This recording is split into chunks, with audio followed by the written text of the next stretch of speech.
കർദിനാളിനൊപ്പം ആദ്യമായിട്ടാട്ടോ ഞാൻ ഭക്ഷണം കഴിക്കുന്നത്. അത് ശരി.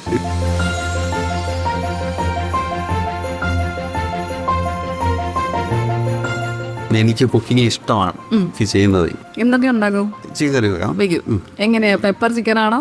കൂടുതലും നമ്മുടെ ഗ്രേവിയുള്ള പാലപ്പത്തിൻ്റെ കൂടെ ഉണ്ടാകുന്ന ചിക്കൻ കറി. ഇതൊക്കെ പ്രേക്ഷകർക്ക് ഒരു പുതിയ അറിവായിരിക്കും.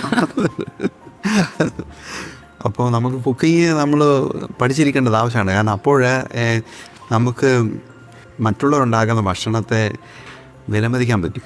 അമ്മയ്ക്ക് എന്താണ് ജോലി ചോദിച്ചു കഴിഞ്ഞാൽ അമ്മയ്ക്ക് ജോലിയൊന്നും ഇല്ല എന്ന് പറയുന്ന ഒരു സംസ്കാരത്തിൽ നമ്മൾ വളരെ നാളുകൾ നമ്മൾ ജീവിച്ചു. പക്ഷേ സത്യത്തിൽ ശമ്പളമില്ലാതെ ജോലി ചെയ്യുന്ന അമ്മയും സഹോദരിമാരും അത് ശരിക്കും വീട്ടമ്മയ്ക്ക് ശമ്പളം കൊടുക്കേണ്ടതാണ്. അതെ, സത്യത്തിൽ അവർക്ക് അവർക്കുള്ള സാമ്പത്തിക സ്വാതന്ത്ര്യം കൊടുക്കേണ്ടതാണ്. അത് മക്കൾ ശ്രദ്ധിക്കണം.